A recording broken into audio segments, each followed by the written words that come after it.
نحمدہ ونصلی علی رسولہ الکریم اما بعد 10 محرم الحرام یوم عاشورہ ہے۔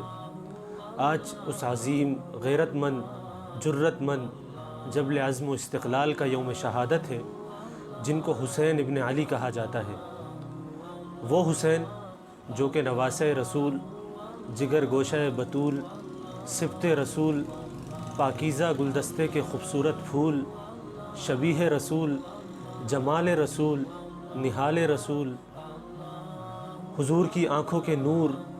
اصحاب رسول کے قلوب کا سرور، عزم، استقلال اور استقامت سے بھرپور، ریحان جنت، جنت میں جوانوں کے سردار اور شہید کربلا ہیں۔ یہ وہ حسین ہیں جن کے بارے میں خود نبی کریم سرکار دو عالم صلی اللہ علیہ وسلم نے فرمایا کہ حسین منی وانا من حسین، احب اللہ من احب حسینا، یعنی حسین مجھ سے ہے اور میں حسین سے ہوں، اور اللہ تعالیٰ اس شخص سے محبت کرتے ہیں جو کہ حسین سے محبت کرتے ہیں۔ ایک اور حدیث میں نبی کریم سرکار دو عالم صلی اللہ علیہ وسلم نے حضرت حسین رضی اللہ تعالیٰ عنہ کے بارے میں فرمایا،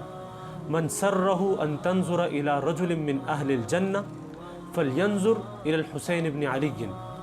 یعنی اگر کوئی شخص کسی جنتی کا دیدار دنیا میں کرنا چاہتا ہے تو اسے چاہیے کہ حسین ابن علی کو دیکھ لے۔ یقیناً شہادت حسین رضی اللہ تعالی عنہ تاریخ عالم کا ایک ایسا واقعہ ہے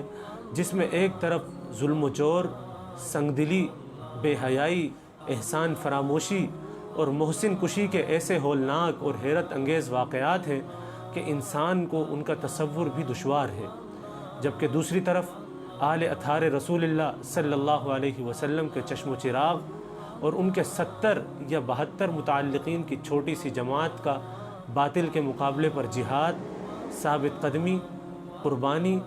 جانثاری کے ایسے محیر العقول واقعات ہیں کہ جن کی نظیر تاریخ میں نہیں ملتی۔ اللہ تعالیٰ سے دعا ہے کہ ہمیں سیرت حسین رضی اللہ تعالی عنہ کو اپنانے کی توفیق عطا فرمائے۔ وآخر دعوانا ان الحمد للہ رب العالمین۔